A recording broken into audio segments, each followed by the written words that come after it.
Hi, this is Joe again with another review. For the sake of this video, we'll be discussing the 1968 horror movie, classic, Rosemary's Baby, starring Mia Farrow. Of course, this movie is based on a famous book of the same name. But of course, this movie, even though Mia Farrow gives a pretty good performance in this film, but the problem is of course, this movie was not that. It was really one that was one at the time, it was one of the scariest movies of all time. This type of stuff. Like overhyped. Like a lot of movies today are overhyped. It's just as bad for this movie. And so, this movie was a great movie and all that stuff. And the movie wasn't that scary. So it was more boring more than anything else. Like I said, it stars Mia Farrow as Rosemary, who plays a young married woman to this out-of-work actor who's trying to get into his workshop, this particular workshop, so put on plays every, long run of plays in a particular Broadway theater, and he didn't get the part. This particular Broadway play, he didn't get the part, and this guy got it, and all of a sudden the guy ends up getting the part because the guy who beat him out for it, all of a sudden ends up going blind. All of a sudden, he wakes up one morning and boom, he's blind. I mean, it's like that was weird, and then it was just weird. And then you had they're trying to get pregnant, like a lot of married couples do, trying to get pregnant, and all of a sudden Rosemary finally decides to finally ends up getting pregnant, and for a long time she stay thin. I mean, she didn't look like she was gaining any weight at all. And what I should mention, I know I got a little ahead of myself here. What happened was he recently moved in. Mia Farrow and her on-screen husband moves into a new apartment building in Manhattan, and we want to get these two doting neighbors who's bothering them all the time and ticks off Mia Farrow's character, Rosemary, said, "I wish they would stop bothering me all the time. I wish they would stop coming over all the time. It's driving me nuts." And meanwhile, they keep giving her this stuff to make her either hornier or whatever, make it easier for you to get. Oh, I know somebody drank this stuff and they got pregnant right away, and they had like 5 kids or whatever the situation was. So she just drinking this stuff, and it was terrible. And then all of a sudden says, "This stuff ain't work. This stuff's not working. So I'm going to stop taking this stuff." And all of a sudden, she ends up getting pregnant. And then as soon as she gets pregnant, she starts drinking more of this stuff, so that she can gain more, weight. And as soon as she stops taking it, that's when she starts gaining weight. And she goes to one doctor who was like a quack. And she goes to another doctor and says, "Oh, I can't believe this stuff's going on." And meanwhile, this whole movie plays more like a conspiracy theory more than a horror film. And it's like, it looks like Rosemary is going out of her mind because she doesn't know. Because one doctor says one, she goes to one doctor, he says one thing, and this other doctor that the neighbors recommended does completely the opposite of the normalcy of what a normal OBGYN does. So she's going with this other doctor who knows what he's talking about, and doesn't give her all this crazy garbage to drink. But meanwhile, the other doctor is, and she finds out that she didn't get pregnant by her husband, which is the big twist in this movie. And this movie is like about 2.5 hours long. I mean, it's like I couldn't believe how long it is. It was really a slow movie to watch. I'm talking about slow paced. It was very, very slow paced. I was like, okay, where the hell? Where is this going? And then you find out that the people who live in this building were part of a coven of witches. Because now Rosemary has convinced herself that everybody around her, even her husband, is part of this coven. And her husband, even though she knows her husband's not a witch, but made a pact with these guys.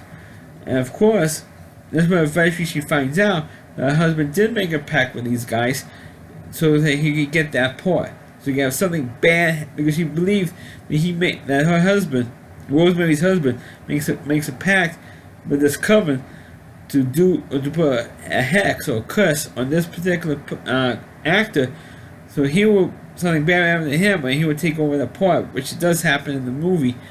And also, of course, this other person who tries to help him out, he ends up getting a stroke, and a few months later ends up dying. And so he thinks, oh, they put a curse on him too because he was trying to help Rosemary.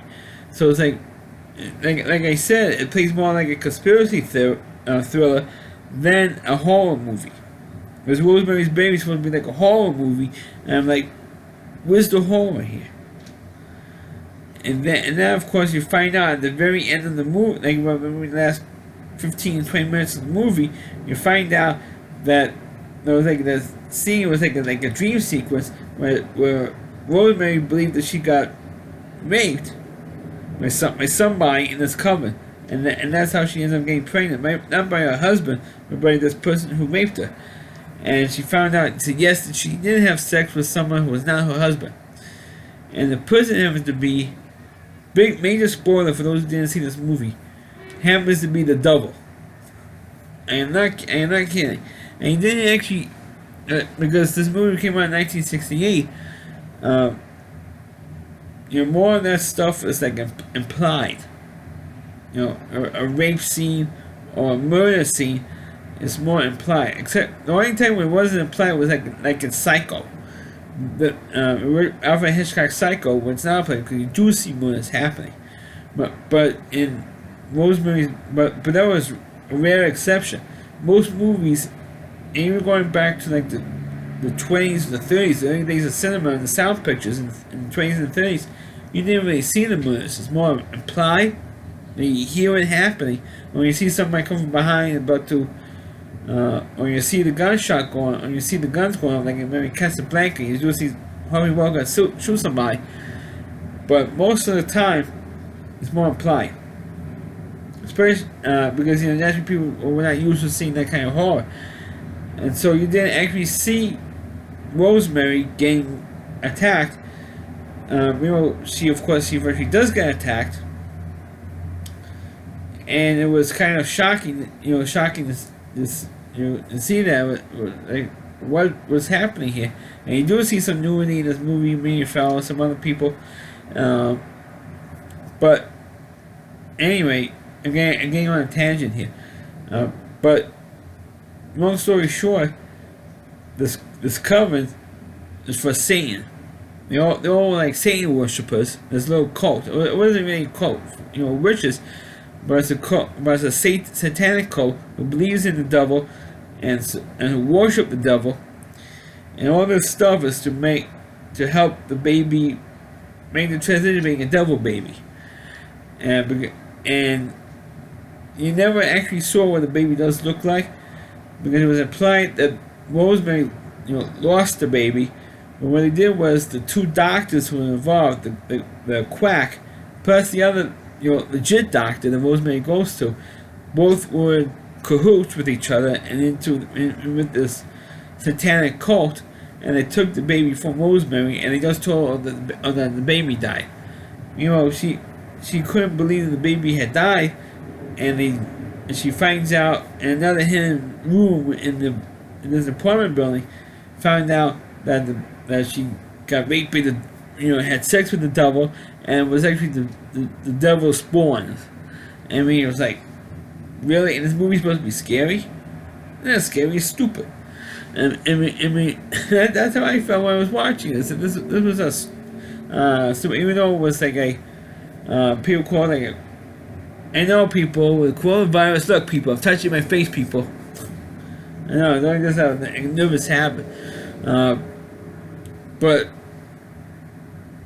I'm not getting out of tangent. But I thought it was stupid. Because usually these devil type movies are usually dumb anyway. But this movie's supposed to be like a quote classic. When we wrote, I thought it was born. Anytime when somebody tells you, like a film expert, or if you're in English class and the English teacher tells you this book is a classic, it usually sucks. Okay? It sucks. The book sucks. The movie sucks. I never read the book, but I'm saying if you read the book, you probably think it sucks too. I don't know. But on the Cinephiles, which is a group I'm part of, they did a video of like a horror movie thing. It says Rosemary's Baby is pretty close to what the book is. I mean, they're talking about they Hannibal Lecter movies, and said, oh, it's pretty faithful to the book and the Silence of the Lambs to what the movie was. And it said the only one that was close to it being pretty good close to what the book was Rosemary's Baby. But they did that before they did before the Da Vinci Code came out. That was damn close to the book. But anyway, I never read the book Rosemary's Baby, but the whole thing was stupid. I mean, the ending was dumb. The ending was clunky. They rushed through the ending. Because the movie is, I think, approximately 2.5 hours, and so they rushed through the ending with the devil's baby and stuff, and they explained everything within like 5 minutes.